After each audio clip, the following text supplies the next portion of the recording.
What's up guys? Xgineer here. Today I am going to introduce you how to use median function in Microsoft Excel.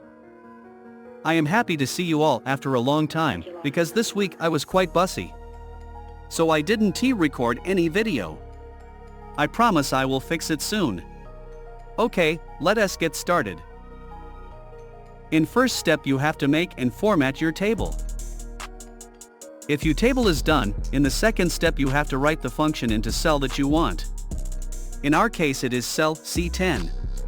Write equals median over there.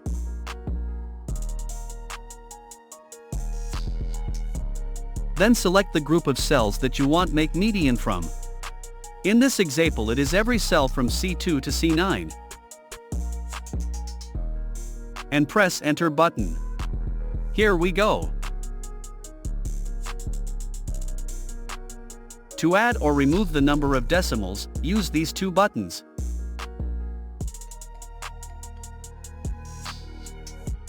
Good.